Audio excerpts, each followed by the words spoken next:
انا الحمدللہ رب العالمین۔ بسم اللہ الرحمن الرحیم نحمدہ ونصلی علی رسولہ الکریم۔ قابل احترام بھائیوں، دوستوں، بزرگوں، میری بہنوں، آپ سب کو السلام علیکم ورحمۃ اللہ وبرکاتہ۔ اور مجھے بیحد خوشی ہے آپ کے شہر آنے کی، اور میں سب سے پہلے اپنے پیارے بھائی، اپنے دوست مولانا عمران بشیر صاحب کا دل کی گہرائیوں سے شکریہ ادا کرتا ہوں کہ جنہوں نے مجھے موقع دیا میں آپ تک آؤں، پھر آپ تمام بہنوں اور بھائیوں کا کہ آپ لوگ آ گئے، اور آپ لوگوں کے آنے سے مجھے کتنی خوشی ہوئی ہے اور کتنی تسلی ہوئی ہے کہ میں آپ کو بیان نہیں کر سکتا۔ اللہ سے بس دعا ہے کہ اللہ پاک ہی آپ کو اس کا اجر عطا فرمائے اور اپنی شان کے مطابق عطا فرمائے۔ آپ مولوی عمران صاحب سے دینی اور اصلاحی بیانات سنتے ہی رہتے ہیں، پتہ نہیں کیوں میرے دل میں آتی ہے کہ آج میں آپ لوگوں کو اپنی کارگزاری سناؤں کہ اللہ نے موسیقی سے اس طرف لانے کا جو میرا انتظام کیا وہ کیسے کیا۔ آئیں آج آپ کو میں یہ سناتا ہوں۔ آپ یقین کریں گے کہ یہی دن تھے، بالکل جولائی کی شدید گرمیاں تھیں۔ پنجاب میں تو جولائی میں موسم تھوڑا سا قدرے بہتر ہو جاتا ہے، کراچی میں جولائی میں حبس بڑھ جاتا ہے اور بہت بڑھ جاتا ہے۔ تو یہی جولائی کے دن تھے، میں گاڑی میں بیٹھا ہوا، شیشہ اس کا چڑھا ہوا تھا اور میں جا رہا تھا، تو میں نے اپنے بائیں طرف سے ایک جماعت کو گزرتے ہوئے دیکھا۔ مجھے کچھ اس طرح پتا تھا کہ یہ کچھ ایک جماعت ہے جو لوگوں کو مسجد کی طرف لے جاتی ہے اور وہ تنگ ونگ کرتی ہے، لوگوں کو گھروں سے نکال لیتی ہے، تو لوگ اس جماعت سے بھاگتے پھرتے ہیں۔ کچھ ایسا سنا تھا میں نے، کوئی ایک ایسی جماعت ہے۔ تو میرے دل میں یہ خیال آیا کہ دیکھو تم تو آرام سے گھر میں بیٹھے ہوئے ہو، گاڑی میں بیٹھے ہوئے ہو، اور یہ دیکھو یہ بیچارے لوگوں کو نماز کی طرف، اللہ کی طرف بلا رہے ہیں، اور ان کے کپڑے بالکل بھیگے ہوئے تھے پسینے سے، اور تم ان کے بارے میں غلط سوچ رہے ہو۔ ایسا نہ ہو کہ آگے جا کے تمہاری گاڑی وجے کہیں۔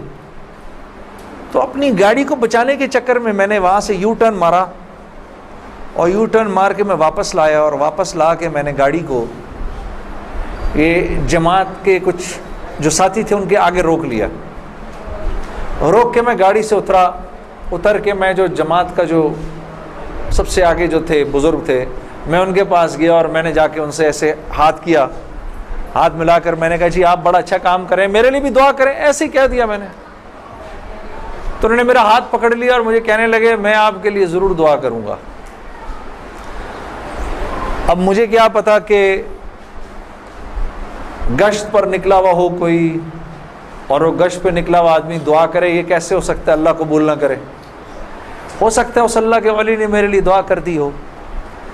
اب آپ لوگ اللہ کا نظام دیکھیں میری بہنوں اور میرے بھائیوں، بہت عجیب بات ہے۔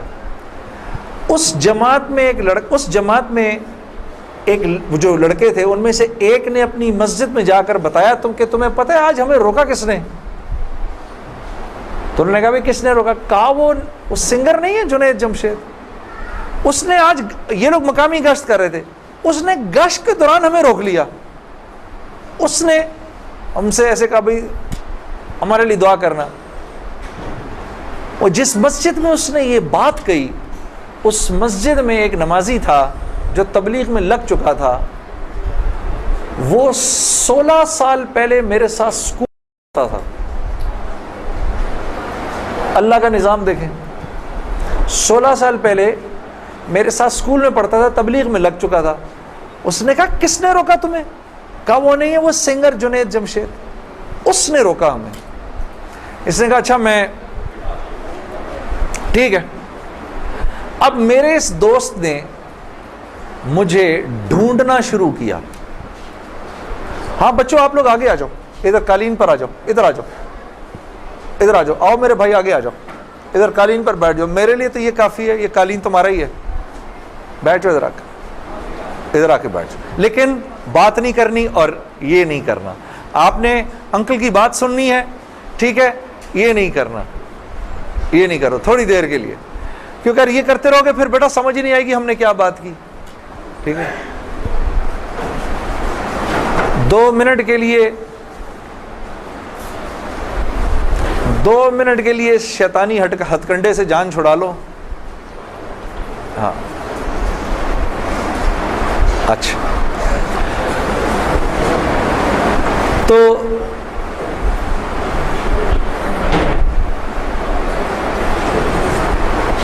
خیر میرے اس دوست نے مجھے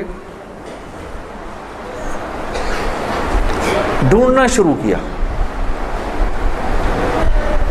اور اس واقعے کی کوئی تقریباً 1-1.5 مہینے بعد اس نے مجھے ڈھونڈ لیا. اور ایک دن جی میرے گھر فون آتا ہے,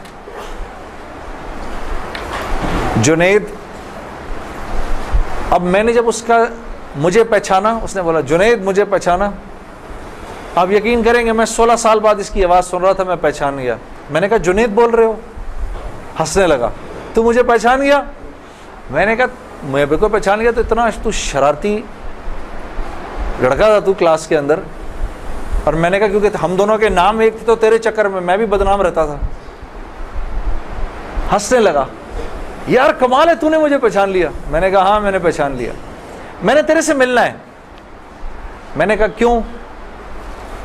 کہتا ہے بس ایسے ہی, وجہ کوئی نہیں ہے. میں نے کہا یار اچھا ہماری زندگی ایسی تھی, شوبز کی زندگی تھی ہماری, کہ ہمارا دل ملنے کو نہیں کرتا تھا کسی سے. یعنی ہم نے مینیجر رکھے ہوتے تھے جو ہمیں صرف لوگوں سے دور رکھتے تھے.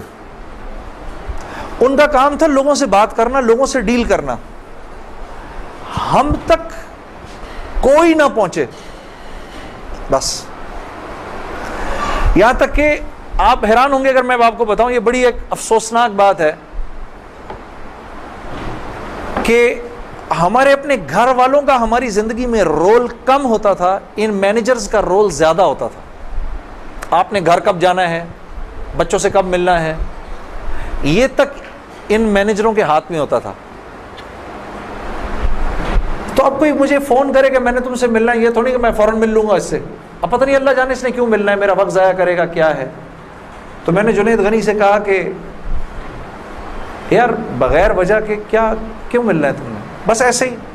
میں نے کہا انشاءاللہ دیکھو پھر چلو اللہ نے کبھی موقع دیا تو ملیں گے. کڑک میں نے فون بند کر دیا, ہمیں تو عادت تھی فون بند کرنے کی. اگلے دن پھر فون آ گیا اس کا. میں نے بولا کیا کام ہے؟ کام کوئی نہیں, ملنا ہے. کیوں؟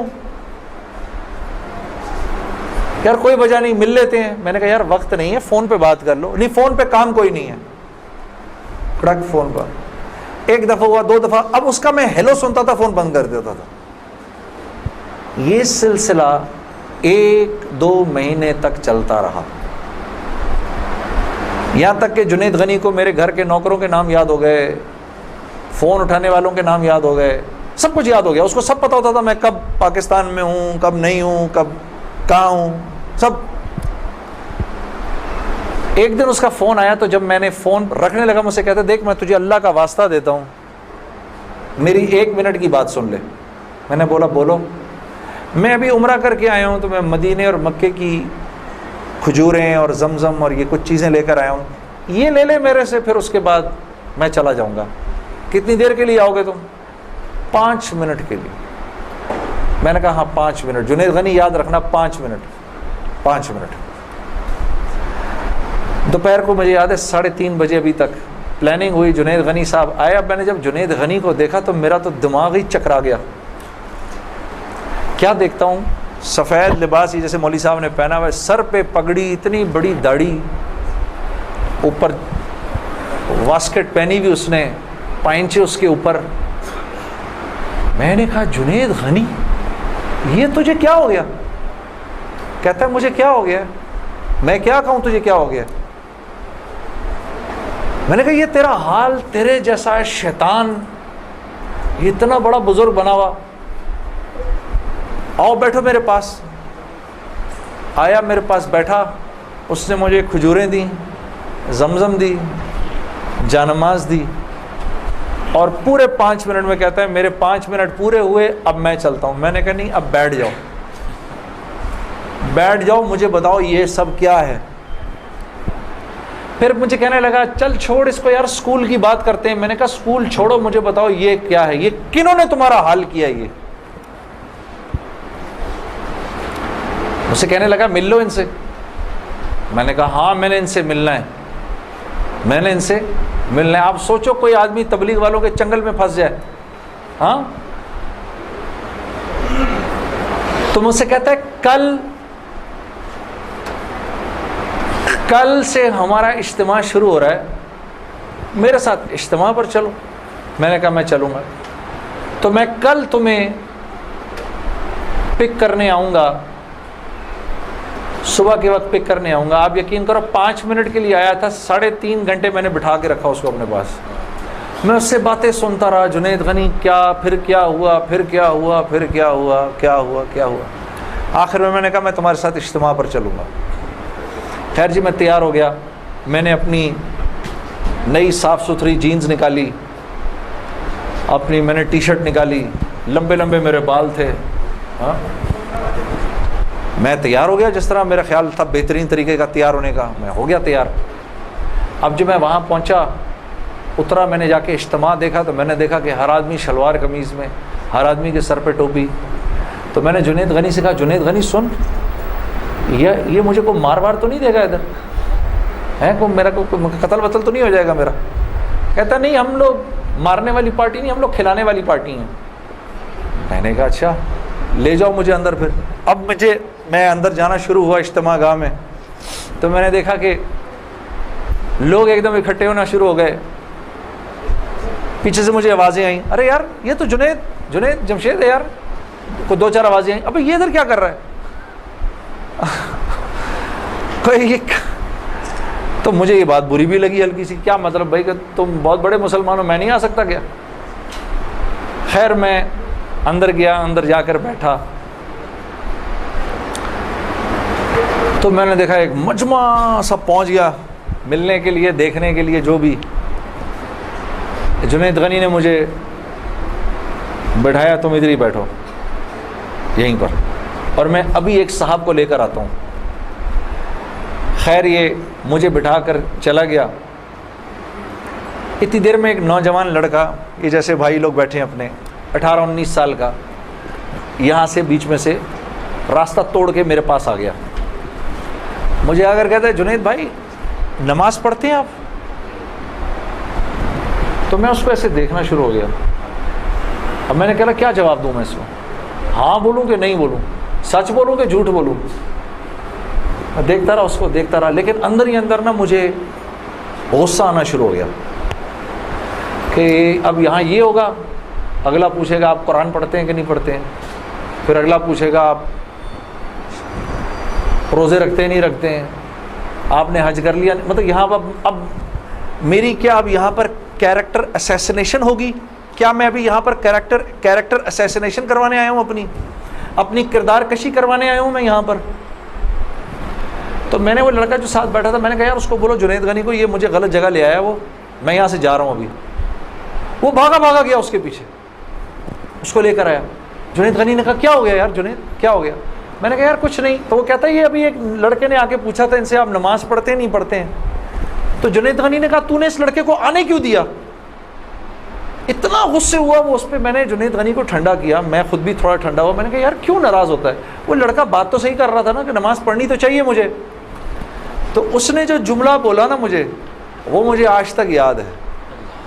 جنید غنی نے جو جملہ بولا, اس نے کہا جنید ہم کیوں نہیں پوچھتے کہ تم نے کیوں نہیں کیا, ہم تو ترغیب دیتے ہیں, اس کے بعد اللہ سے دعا کرتے ہیں کہ اللہ وہ نیکی کرنے کی توفیق دے.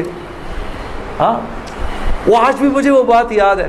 اللہ پاک یہ مجھے بھی عطا کرے کہ ہم کسی سے یہ نہ کہیں بھائی تم نے کیوں نہیں کیا یہ, بلکہ نیکی کی ترغیب دیں اور پھر اللہ سے رات کو دعا کریں اللہ میرے اس بھائی کو, میری اس بہن کو توفیق دے وہ اس نیکی کو کر سکے.